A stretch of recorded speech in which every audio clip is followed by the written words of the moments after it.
on the front page. Bam, there you go. I got to go to this, then I got to do that. For some reason, my Google account was saying it wasn't a G Suite administrator account. I'm like, what the hell are you talking about? Yeah. So I ended up having to reset my Google accounts and delete my credentials and stuff like that. So that's annoying. Finally got through all that, and I'm like, all right, maybe we got it. All right, we are live. Are you ready? Ooh, kill your vibrator. Yeah. Ladies and gentlemen, welcome to the Devy Owner's Manual. This is episode 8. This is the last week of bowl games, and then it's the last week of bowl games. Yeah. Last week of bowl games, then next weekend's the BCS title game. Just wanted to take a quick second to introduce ourselves. My name is Dwight, and this is all going wrong. Hold on. I don't do that. Introduce myself. I would just say, like, hey, we're back. We missed you. Yeah, that was lame. All right, ladies and gentlemen, welcome to the Devy Owner's Manual, episode 8. This is our last episode before the last couple bowl games this week in the BCS title games. Wanted to quick introduction. Andrew, how you doing, man? I'm good, Dwight. How was your holidays? It's been good, man. Glad it's almost over. Had a lot of time with family and stuff, but just, you know how it is, a lot of money, a lot of hosting, house cleaning, craziness. I haven't got anywhere near enough time to spend on football. But preach. Yeah.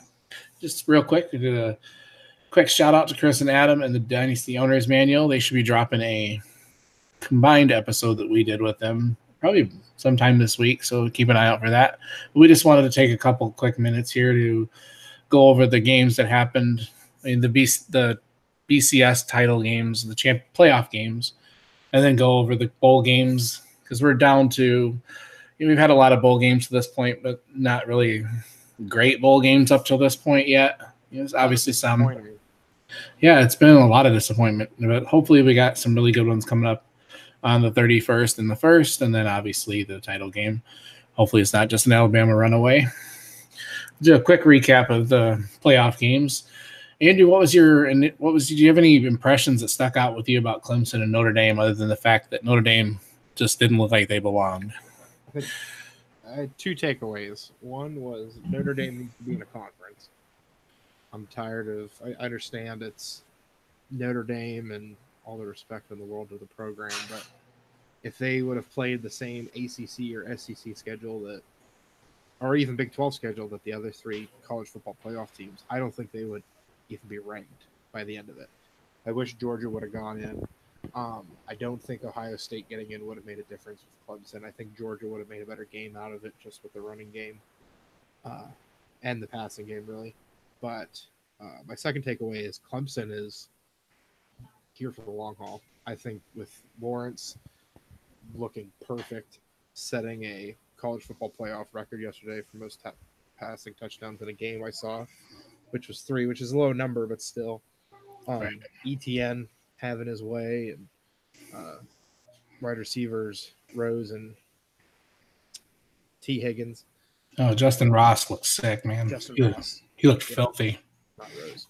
Yeah, Justin Ross looked fantastic. He's a freshman. Higgins is a sophomore. Lawrence is a freshman. I mean, they're just going to be good for a while. Right. Obviously, defense was a huge part of this game. Clemson's defense was just absolutely smothering. They made Ian Book look like the young starter he is.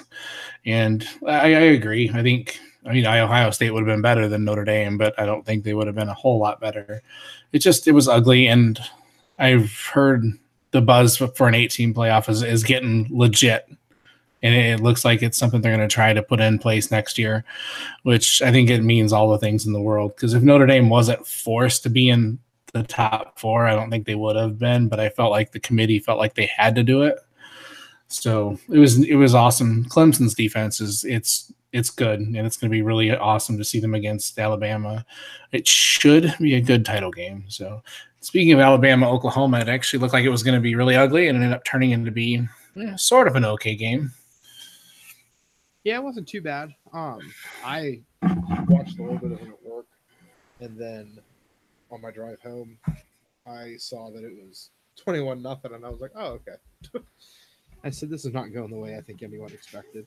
Because, I mean, Kyler Murray, that type of player, has always been Alabama's kryptonite in years past with Johnny Manziel. And Chad Kelly wasn't Johnny Manziel type of mobile, but still, he was able to cause problems and get Ole Miss to beat Alabama. But no, I don't know what the deal is. I mean, the biggest difference was with Oklahoma, it just came down to defense, which I'm sure you absolutely loved. And Quinnen Williams almost said something he should have this week when talking about Kyler Murray, which is one of my all-time favorite sound bites now.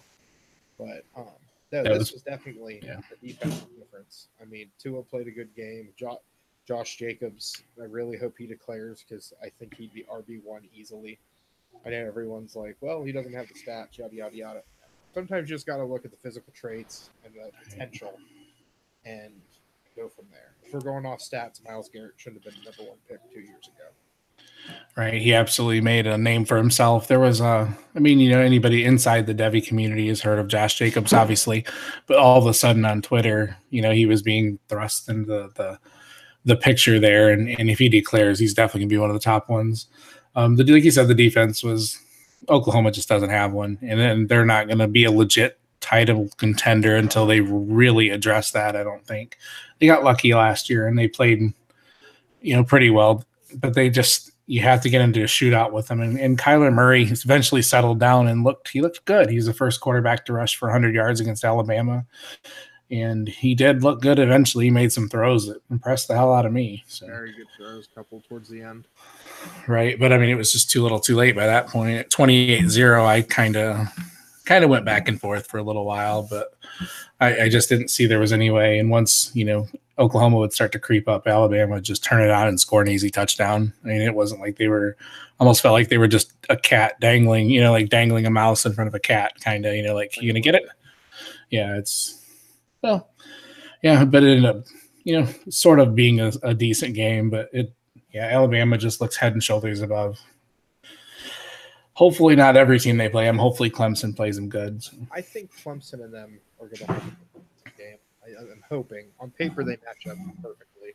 It's one of those things where if you're an NBA fan, you got tired of seeing the Cavs and the Warriors every year. But I'm okay seeing Clemson and Alabama every year. Right. Because those two, you're getting new faces as far as when they first started playing. You had Jalen Hurts. Now you got Tua.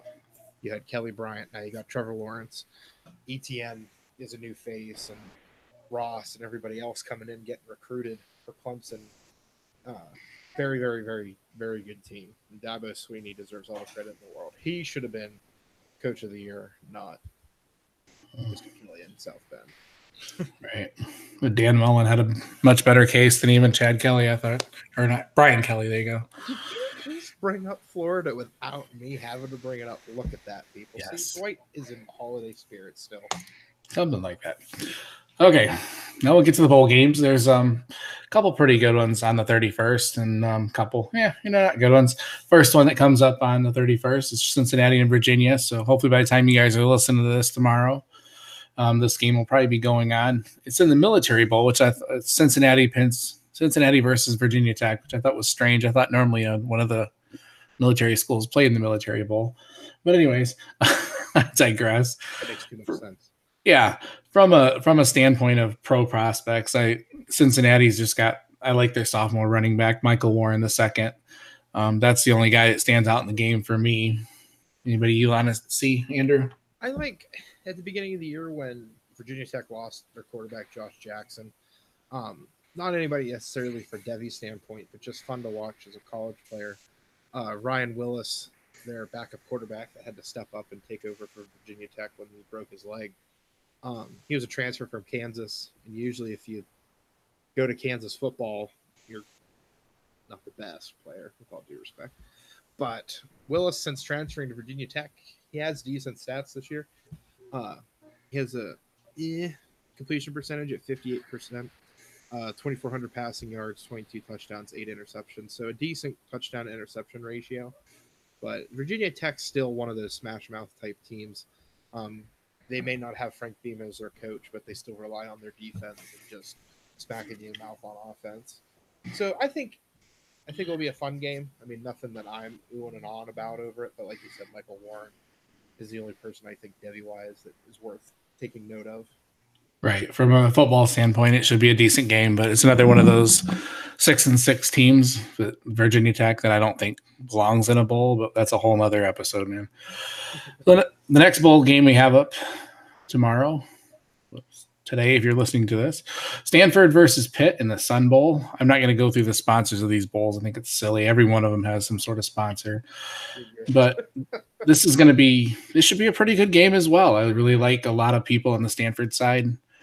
JJ Arcega-Whiteside is one of the ones that really sticks out, and I'm really curious to watch this game. What about you, Andrew? KJ Costello for me. He's nothing too impressive as far as a pro quarterback prospect. He is a junior. He hasn't said if he's going to declare or not.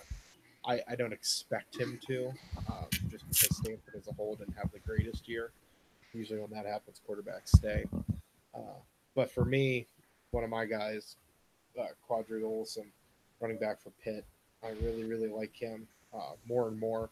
I think he's really going to fall in the NFL draft just because he doesn't have that production. And his size, he's a little, I don't want to say too big, but he's pretty big. I mean, he's 6'4" and got some weight on him. So it'll be interesting to see what time he runs. He may end up having to transition to fullback or tight end at the next level. So who knows? Right. Stanford's got Bubby Okereke. I'm going to try to say it. Okereke. I think he's not going to be a very good prospect on the NFL level, but he will be drafted. And then Rashad Weaver for Pitt, sophomore defensive line. So he's not coming out this year, but he's a difference maker on defense that I really like. Weaver, I hear a lot about. Right. In the Pittsburgh area with the news. He's one of the, I would say, star players of Pitt that nobody talks about nationally, but should get recognition. Right. And maybe he will next year when he doesn't have 27 other defensive linemen to fight against in the draft. So next up, we have Michigan State versus Oregon in the Red Box Bowl. If you've listened to this show, you know Michigan State's my team, and I'm not really expecting them to do a whole lot in this game. I like defensively Joe Bacci. He's a great linebacker. I think he's going to be good on the second level. Or why do I keep saying second level? In the NFL. He's not going to be a coverage linebacker. He has been decent in coverage in the past, but he's got good range. He's a playmaker. He's a lot of fun to watch. He's been kind of the stalwart of our defense for a while. Kenny Willekes is defensive lineman. He's probably going to fall in the draft just because of how deep the defensive line is, but he still could make an NFL impact. And I just wanted to cover a couple more. For Felton Davis III, he's going to fall far in the draft because he's missed half of the year, but he is an absolutely amazing wide receiver prospect, one that has not gotten national recognition. And I think he'll be picked, I would say, in the third day, probably in the fourth, fifth, sixth round. I think he's got a really good future in the NFL. Oh, for sure. I really like Felton Davis. Another one too that I've seen people either love or hate. David Berger at Carl Jr. on Twitter. He loves LJ Scott. And I don't necessarily love LJ Scott, but I mean, I got to dive more into him. From what I've seen, I haven't been too impressed. And then, The big story now is with Oregon, Justin Herbert coming back. His wide receiver, Dylan Mitchell. Whenever I watched Justin Herbert stuff, because I thought he was going to declare at some point, I really like how he adjusts to the ball, and he just has a real good connection with Herbert. I think, we don't have it on the rundown here. I think Herbert staying isn't the worst decision. It's a horrible decision financially, but I think for his career, he will fall in the draft next year just because the quarterback. But at the same time, he may go to a better position than, say, New York Giants or Jacksonville, where he'll just get thrown to the Lions right away. Right. Just one other guy, Michigan State, Cody White. He's a sophomore wide receiver. He missed a lot of this season as well. I was kind of surprised he's playing the bowl game, but he's a guy that I really like as well. I've liked him ever since I watched him last year in spring practice. So he's a really exciting young wide receiver. But all right, next game. Missouri versus Oklahoma State in the Liberty Bowl. Should be a ton of offense in this one. What do you think, Andrew?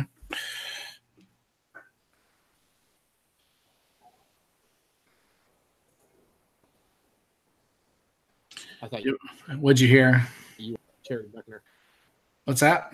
Did you want to talk about defense first, or do you want me to talk about Locke and Auburn? Oh, I don't. What's the last thing you heard? You were talking about Missouri and Oklahoma State. Right. Let me start over then again. No, you're good. I'm sorry. Because I wanted you. I just didn't know if I cut out. It got real quiet on this end, so I thought maybe I did. You might have. My thing's been doing that lately. All right, Missouri versus Oklahoma State in the Liberty Bowl. This one should be focused a lot on offense. Andy, what are some guys you really like in this game? I mean, I want to see Drew Lock and his tight end target, Albert O. I also want to see Emmanuel Hall, wide receiver for Missouri as well. Drew Lock has all the weapons to be successful and to put up fantastic stats, and he does do that. However, he doesn't do that against good defenses, and nobody will convince me otherwise because I see it all the time. Anyway, with Oklahoma State, it's a Big 12 team, so Missouri used to play in the Big 12, so this is kind of back to their bread and butter, to what they're still kind of groomed to. I don't think they have adjusted to the SEC as well as far as defense goes. But Drew Lock, everyone's talking about now potentially going in the first round with Herbert staying, which is nails on a chalkboard to me. Albert O, I still think is a fun prospect. He's definitely not going to be the tight end one because of Noah Fant, but he could definitely be the second tight end taken off the board once the draft rolls around towards the end of April. So both of them, and like I said, Emmanuel Hall. Biggest thing with Emmanuel Hall is he has great speed. Definitely can be a streak receiver for anybody in the NFL. His biggest thing is, as the Draft Network referred to on one of their shows, he has 2 stubs for hands. So his drops are a big, big thing. So he'll be fun to watch. The whole Missouri offense is good and certainly always worth watching whenever they're on. Right. There's not much on the defensive side. I'm excited to watch here. Terry Beckner's defensive tackle for Missouri. He's a really good player. Probably be a second, third round pick, but he won't be like one of those guys that provides much of an IDPS value, but he's just a good player. So other than that, there's not going to be much defense in this game, I don't think. Another game that's probably going to be polar opposite of that and be a lot of defense is Northwestern versus Utah in the Holiday Bowl. And this one, though, as far as pro prospects defensively, I've got almost nothing on either side of the ball. Chase Hansen for Utah is a guy I really like, but he's already 25 years old. He's going to go into the draft, and I mean he'll get a spot in the NFL, but I don't see him being like a huge IDP asset. Is there any offensive guys in this one? Clayton Thorson for Northwestern. I like him a decent amount. He'll be at the Senior Bowl as well. I think there he'll really get to showcase his stuff for NFL teams and scouts. And plus the Holiday Bowl will be his last chance to really do it on a national stage. So it'll be fun to see if he can play. I mean, Utah has a very sneaky good defense. I know our editor at Dynasty Happy Hour hates when I use that phrase, but I'm using it anyway. So Utah has a great pass defense. They're usually towards the top in the rankings for the NCAA. So I want to see how Thorson can do with them. If he'll either do the carving or get carved up. So that's what I'll be watching in the Holiday Bowl. Right. I would see this game going like 15-13. It's not going to be pretty. I don't think. We unfortunately don't get to see the best player in the game. I think would have been Zach Moss, and I've heard he's going to come back, and that would be interesting. So other than that, I got one more game tomorrow or today when you're listening to this. I kind of quit doing that. NC State versus Texas A&M in the Gator Bowl. This one should be another offensive shootout. Who do you like in this game, Mr. Andrew? I wish I could see Calvin Harmon, but again, since he's prepared for the draft, he won't be playing, which I totally get and respect. Compared to the gentleman I talked to at work the other day. Enough about me, though. Really, person I'm going to be watching the most in this game is Ryan Finley, quarterback for NC State. At one point, he was on a couple people's boards as the number 1 quarterback in this draft. He still has decent potential. The last 2 years haven't been that great for him. If you're going to watch a game of him and you want to see hope, go back to last year's game against Clemson. He was able to really evade that defensive line, and that's what I kind of keep getting hung up on is I'll go watch a couple games of his, and then I'll be like, oh, this is horrible. But then I go back, I watch Clemson, who's a top defense, and you're like, he should not be playing this bad against other teams, but he still ends up doing it somehow. But as we saw with Texas A&M, they gave up 60-some points to LSU in their horrendous offense. So I think NC State with Ryan Finley should have a nice showcasing for him as well. And I know Texas A&M for you, Dwight, has one of your favorite players in the draft. Yeah, I love Travion Williams, man. I don't know why. Apparently, I see something that nobody else does, but I really like him. I just think he's a gamer, one of those guys that doesn't.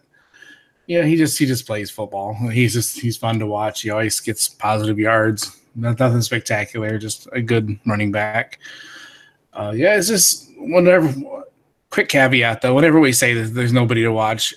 All these guys, there's guys behind Kelvin Harmon. There's guys behind, all these guys that are sitting, and these are the guys that are going to be good the next couple years. So you always want to watch some. There's always somebody to watch. So we're just saying, these are the guys we really missed. I would have loved to have seen Harmon in this game, but next we go to players. I was going to say these are the players we want to see in the draft. So like he said, no disrespect to anybody else on NC State or any of the other teams we talked about. It's just for this upcoming draft and Devy purposes, right? Excited about, but who knows? Yeah, This is the year you're going to see guys like Justin Ross, for Clemson. You're going to see guys that you haven't heard about all year, but you will next year and the year after. These are the games where these guys are going to stick out. So there's always somebody to watch. So, yeah. Then next we get to the January 1st games. I'm really excited about January 1st. I wish I didn't have anything to do in the world. Mississippi State versus Iowa in the Outback Bowl, which is going to be just a slugfest and going to be a fun defensive game. Ironically, defensively, none of the superstars are going to sit.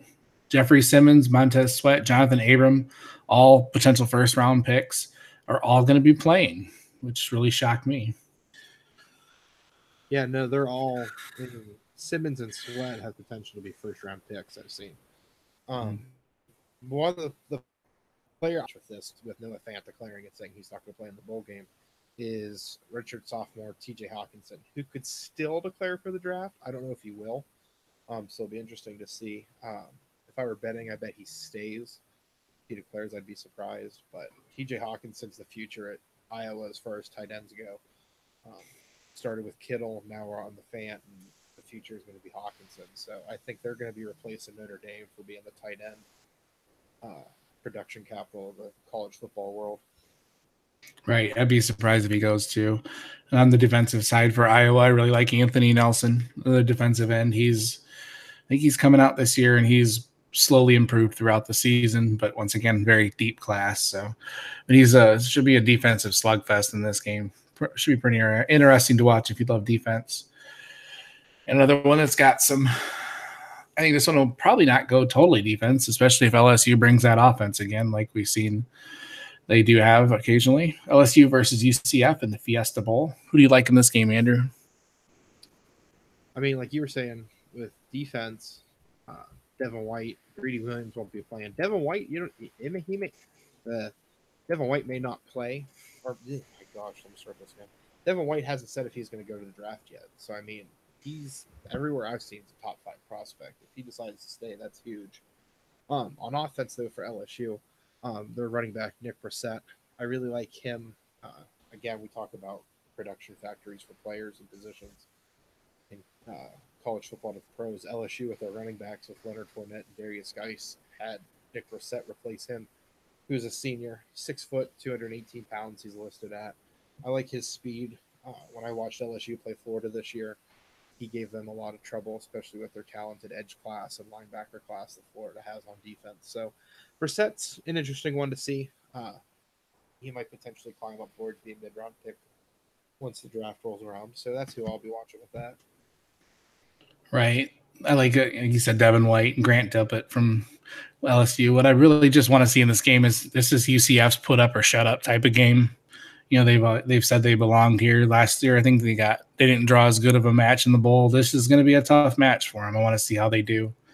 Not really anybody NFL wise that I want to see for UCF. Just I want to see them play LSU. I want to see them make it a game.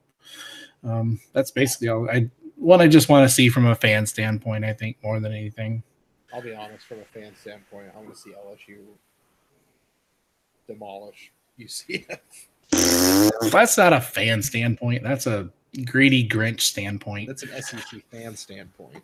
SEC blows donkey anyway. I can't possibly say that. I'm just tired of the SEC, man. Ugh. Hey, I the premier conference. yeah, it's like it's like NFL Part B or something. I don't know. It's crazy. So, anyways, next one. This is a fun game. This could be a fun game to watch. Kentucky takes on Penn State in the Citrus Bowl.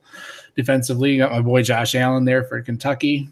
I think all eyes need to be on him for this game against Penn State. And Penn State's got Amani ROI, his cornerback, who could be a first-round pick. So I'm curious to see. Yeah, I don't think he's going to get a lot of work in this game. Kentucky doesn't have exactly a fearsome pass offense. So what is there offensively to watch in this game? Quarterback Trace McSorley definitely isn't a Devy prospect or a future NFL prospect with his size and passing ability. But for a runner, he's a heck of a runner. He may change positions if he goes to the NFL. He will be at the Senior Bowl.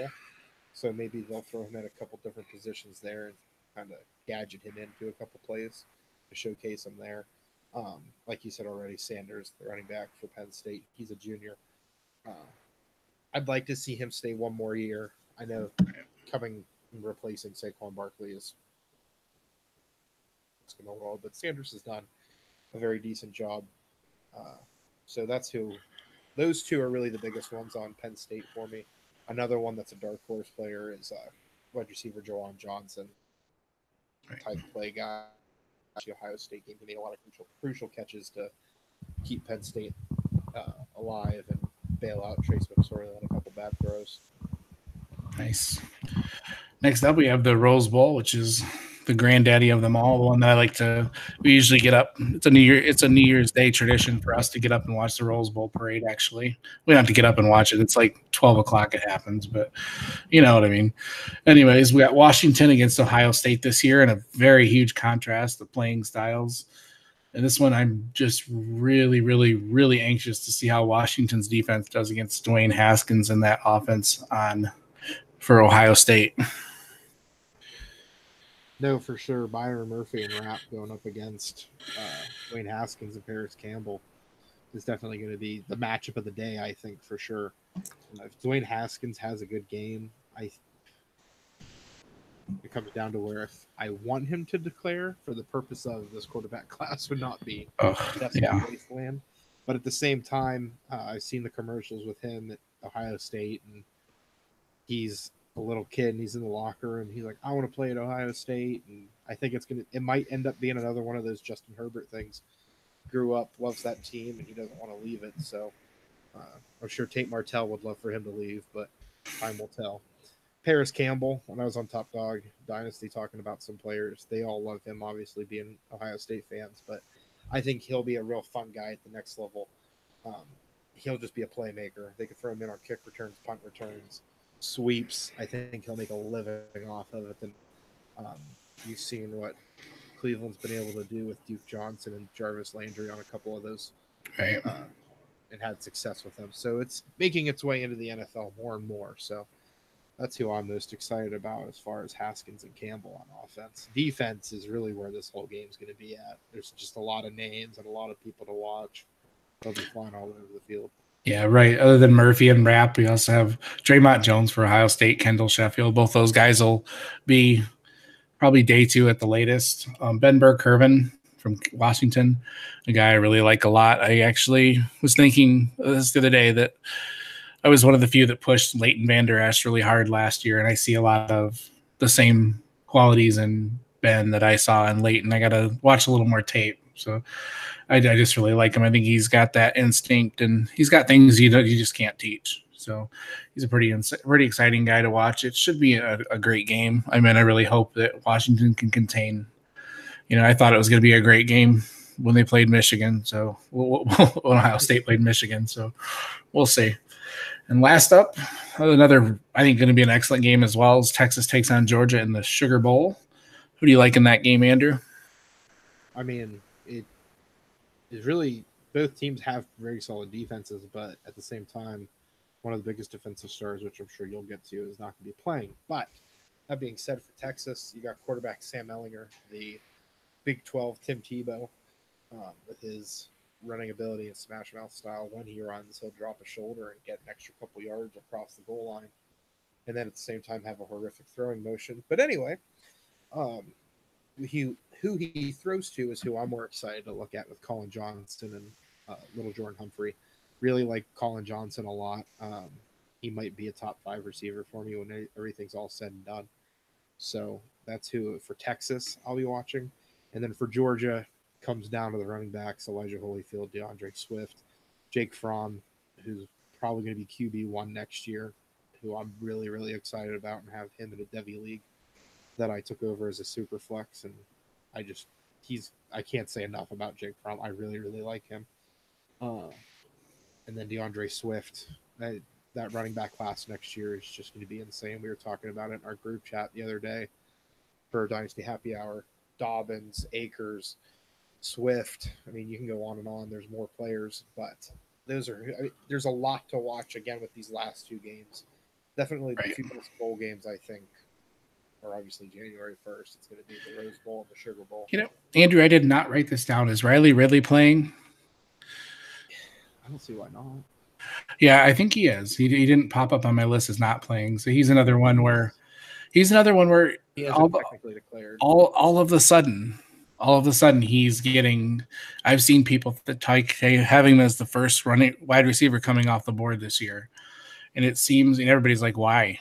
He has no stats, So this is a good chance for you to watch. He's a very exciting talent. He's a polished route runner. He's a good, and I want to see him on this stage. This will be a good chance for you to see him play. I don't think he's in the running for the top wide receiver, but some analysts have said that. So with him, it definitely is another case of where you look at the tools and the physical traits, and you think, oh, hey, this can translate to the next level. His brother this year scored again, Calvin Ridley, has been playing very well for Atlanta. And he's much like Josh Jacobs at Alabama. Josh Jacobs is a product of being on a pass-heavy team this year behind another great running back in Damian Harris. Right. Riley Ridley's on a great team with a great quarterback, but their bread and butter is the running game with Elijah Wood and DeAndre Swift. So if he doesn't get a lot of catches and he doesn't get involved in the passing game a lot, it's not his fault. I mean, when you have DeAndre Swift and Holyfield running, you're not going to be passing the ball that much. Yeah, they don't need to pass. They don't need to pass a whole lot. So, one guy I do like on Texas is Charles Omanahu. He's a defensive line stud. He's probably going to be a day 2 pick and will make an impact in the NFL. Andrew alluded earlier, DeAndre Baker is sitting, but Georgia's stacked.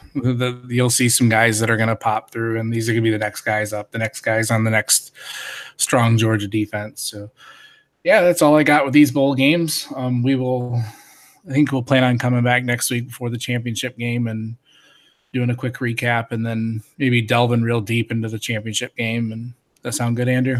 Yeah, no, we definitely, when the new year starts rolling, we took a little break for the holidays because I work retail, and Dwight, your company, as you said, was shorthanded for the holidays, so I'm sure that was fantastic. There's a lot going on right now in college. You got Justin Fields, who's a free agent, Tyree Jackson, who's a free agent. A lot of programs are going to be set up. You don't know if Dwayne Haskins is going to stay or go to affect the quarterback class. There's a lot of headlines across the board. And me and Dwight are going to be with you guys the whole way through. And then starting January 1st, I've got my list of player tapes I'm going to start watching of players who have declared. We're going to start getting rankings. We're going to get mock drafts for you guys, position episodes, player episodes, whatever we can do. And we're just trying to do our best to make sure you guys stay with us. Yeah, absolutely. Tell the people more where they can find you. They can find me, and I have a couple bowl breakdowns for the Scorecrow on Twitter. I'll be sharing that. I have a couple articles coming out for them for a couple bowl games. They can also find me on Dynasty Happy Hour at DH.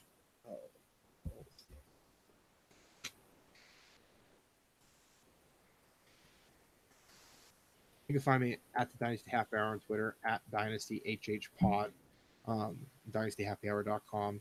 All of my Devy stuff there. Very active on Twitter. You guys ever have questions or want us to look at stuff, be more than happy to help you out. Just send us a message or tag us in your tweets or polls or anything you have. So what about you, Dwight? Where can they find you? Absolutely. On Twitter is the best way, FF People's Champ. And I do write for Dynasty Happy Hour as well, and got maybe some big things coming up as well. But we really want to dive into this class and really give you guys top analysis for this. We're a couple guys that just love football. We're big fans of the game, and we're learning more and more about the analysis side as we go, and we'll be happy to walk along this path with you guys. If you want to find our podcast, we are at Devy Manual, and then on Gmails, and it's DevyOwnersManual@gmail.com. You can send us an email if you'd like. If you have some questions, if you got needs for your team, we can help you look for that, and anything we can do to help you guys out, we're here. We'll be here for like I said, the championship game next week, and then we'll be here for the Senior Bowl, and then we'll start really diving into the prospects hardcore. So that's it. You guys have a good day. Happy New Year, everybody. And Happy New Year to everyone as well. Be safe. Excelsior, right? Had a big lead up there. Yeah, I had a big lead up